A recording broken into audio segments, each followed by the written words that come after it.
자, 시청자 여러분들 반갑습니다. 오름사이다입니다. 자, 여러분들 최근에 민주당의 최강욱이가 유죄가 확정되면서 의원직을 상실하게 됐다라고 하죠. 자, 그리고 최강욱이가 유죄 확정을 받게 되면서 조국의 아들도 세트로 묶여가지고 연세대 석사 입학 취소가 논의되고 있다라고 해요. 자, 시청자분들 입장에서는 모처럼 이게 반갑고 속이 편안한 정치 뉴스가 될 것 같은데 계속 제가 진행을 좀 해보도록 하겠습니다. 자, 여러분들 먼저 민주당의 최강욱이 어떤 사람이냐? 1968년생입니다. 나이치고는 이 인간 머리도 벌써부터 희끗희끗한 게 상당히 건들었죠. 자, 심보를 평소에 못되게 하고 다니니까 그것도 함께 그렇게 심술궂게 건들는 겁니다.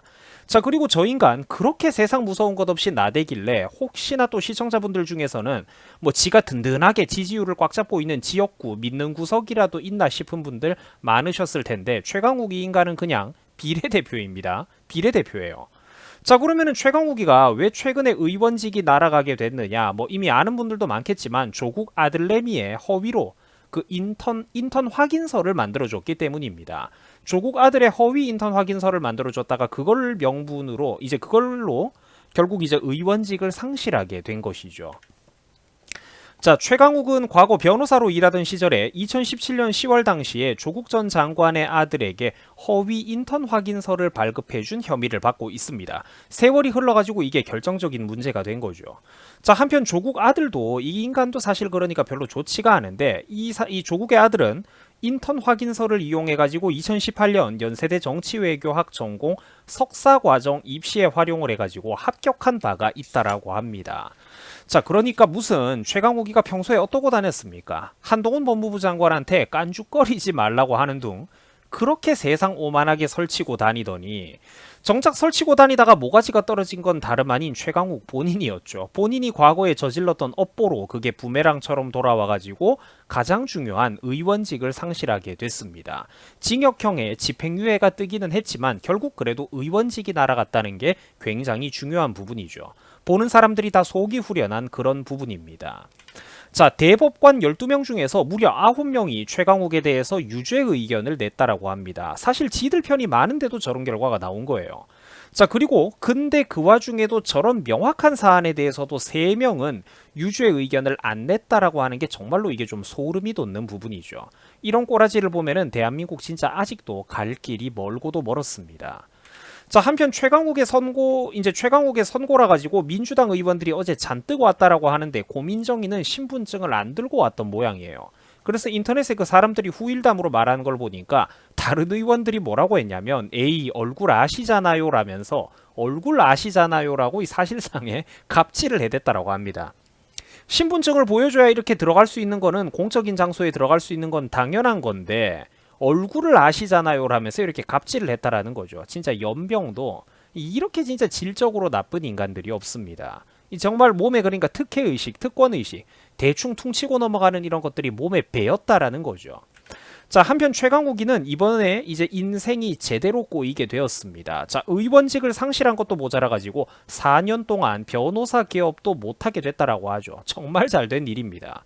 자, 또한 2년간 피선거권도 박탈을 당해가지고 내년 총선 출마에도 나올 수가 없다라고 합니다. 제대로 여시된 거죠. 자, 비례대표면서 그렇게 나대고 다녔던 거를 생각해보면은 이 인간 도대체 진짜 무슨 배짱이었나 싶습니다. 자, 비례대표 주제에 지도 꼴의 국회의원이랍시고 거들먹거리고 목에 힘주는 거는 뭐 그냥 최고였죠. 한동훈 법무부 장관한테 깐죽거리지 말라고 갑질을 그렇게 해댔는데 본인의 인생부터 돌아봤어야 된다라는 겁니다. 저런 무례한 태도도 국회의원으로서 그다지 정당한 태도라고 보기는 어렵죠. 자, 하지만 어쨌든 더 이상 이 인간을 그래서 볼 일이 없게 됐습니다. 나라를 위해서도 정말로 잘된 일이죠. 의원직을 상실했으니까 집에 가가지고 편안하게 쉬면 됩니다. 자, 한편 그리고 최강욱이는 그러면은 뭐 반성하고 자숙하면서 물러나느냐? 당연히 그럴 인간이 아닙니다. 참담하고 무도한 시대라는 둥 지가 잘못해가지고 자기 편들이 수두룩한 좌파가 수두룩한 대법원에서도 쉴드를 못 받고 유죄 판결이 떠서 의원직을 상실하게 된 건데 끝까지 자기는 피해자라고 뻔뻔하게 코스프레를 하고 있습니다. 아니 근데 조국 아들 인턴 확인서 그 허위가 맞잖아요. 허위 확인서가 맞잖아. 누가 칼 들고 뭐 강제로 인턴 확인서를 누구에게 써주라고 등이라도 떠밀었습니까? 지가 출세하고 정치권에 줄 한번 대보려고 그런 비열한 짓거리를 편의상 저질러 놓고 이제 와가지고 피해자 코스프레를 억울하다라고 하고 있는 거 보면은 진짜 저쪽 인간들의 뇌구조는 볼 때마다 상상을 초월한다라는 겁니다. 쿨한 척하고 아무 일도 아닌 척하면서 속에선 실제 저 인간 눈물이 나고 있겠죠. 나라를 제대로 돌리겠다느니 앞으로 더 즐겁게 벨라를 기다리며 살아가겠다는 둥 애써 담담한 척을 하고 있는 꼴이 참으로 가소롭습니다. 자, 실제로는 저 인간 센 척은 하고 있지만 하늘이 무너지는 기분이 들 겁니다. 글쎄요, 과연 민주당이 또 불러줄까요? 더 이상 국회의원 그 꿀단지를 가지고 있던 게 자기 게 아니게 됐으니까 멘탈이 터질 거예요. 그 달달한 특권의식, 특혜를 누리고 살던 저 인간들이 국회의원이 아니게 되면은 그 정신적인 충격과 박탈감이 실제로는 엄청나다라고 합니다. 원래는 웬만한 사소한 일들 뒤치다거리들 전부 다 국가 세금으로 붙여주는 그 여러 명이나 되는 보좌관들이 다 해주고 이랬었죠. 의원님 굽실대면서. 그 거의 뭐 작은 왕이라도 된 기분 아니었겠습니까? 근데 그 특혜를 이제 못 누리게 되면은 실제로는 그 정신적인 충격과 박탈감이 엄청나다라고 하죠. 사실 전직 국회의원이라는 거는 아무도 뭐 딱히 어디 가면 인정 안 해주거든요. 자, 최강욱 같은 인간이 나가리가 되는 것이야말로 이 나라를 제자리로 돌리는 것일 겁니다. 자, 그리고 한편 최강욱이가 대법원에서 유죄 확정인 판결이 이렇게 뜸에 따라서 연세대에서는 조국 아들에 대해서도 입학 취소 논의가 이루어지게 됐다라고 합니다. 자, 과거 조국이 했던 말들을 이 시점에서 다시 한번 여러분들 짚어보자고요. 일말의 연민이나 동정심도 사라지게 만드는 퇴장이다. 아버지에게 배운 대로 한다. 이건 진짜 현 상황에 기가 막히게 맞아떨어지는 명언이죠. 지위 고하를 막론하고 엄단하라 나 빼고 진짜 우습습니다. 이 인간 옛날에 말했던 거 보면은 여러분들 진짜 없는 게 없다니까요.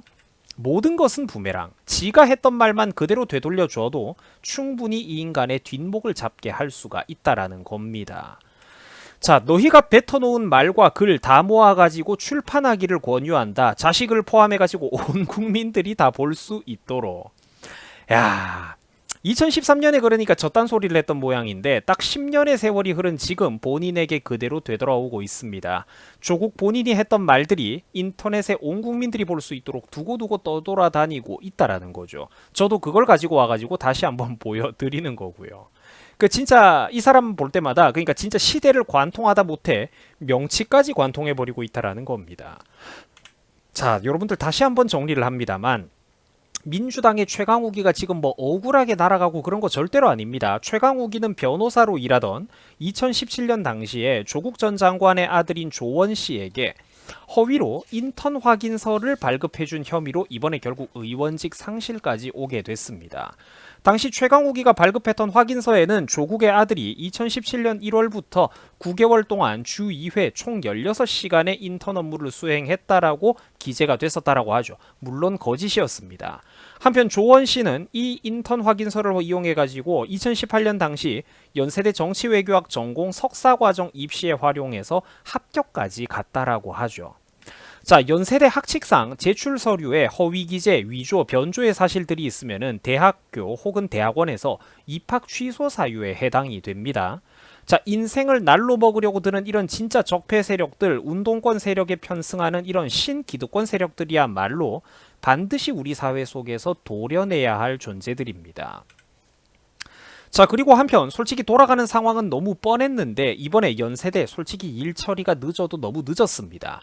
일반인들 사례 같았어도 이렇게 시간을 끌었을까요? 그때는 원리 원칙과 규정, 학칙을 들먹이면서 눈부신 속도로 일 처리를 했겠죠. 자, 정치권과 각종 상황을 눈치를 보고 짱구를 굴리느라 이렇게 질질 몇 년씩 끌면서 시간을 끌면서 무슨 진작부터 뻔히 답이 나와 있던 문제를 뭐 대법원 판결 핑계를 대면서 질질 끌었던 측면이 솔직히 강하다라는 거예요.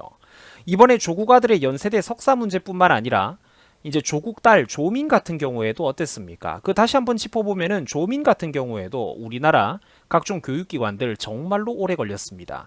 부산대 의전원이나 고려대에서 입학 취소하고 이러는 모든 것들이 너무나도 오래 걸렸었다라는 거예요. 원리 원칙대로 일 처리를 하는 게 아니라 각종 정치적인 상황을 복합적으로 눈치 보고 계산하고 따지다 보니까 그렇게 되는 거죠. 평소에는 대한민국에서 그토록 지들이 명문대라고 목을 주면서 목에 힘을 주면서 막상 현실 앞에서는 소신이 없는 그 교육기관들의 잘못도 솔직히 큽니다. 그리고 또 교육기관들이 그렇게 압박감을 느낄 정도로 또 실제로 워낙에 저 좌파 세력들이 어땠습니까? 우리나라 사회 구석구석을 전반을 장악하고 있기도 했었죠. 이 문제야말로 또 가장 심각한 부분일 것입니다. 자, 이번 일을 계기로 사회적인 이런 풍조와 분위기를 바꿔야 됩니다. 단호하게 밀고 나가야 돼요. 연세대도 논의만 할 게 아니라 이제 즉각적으로 빠르게 일을 실행을 해야 될 것입니다. 일반인들 같았으면 이렇게 시간을 길게 끌었겠습니까? 자, 시청해 주셔가지고 대단히 감사드립니다. 여러분들 수고하셨습니다.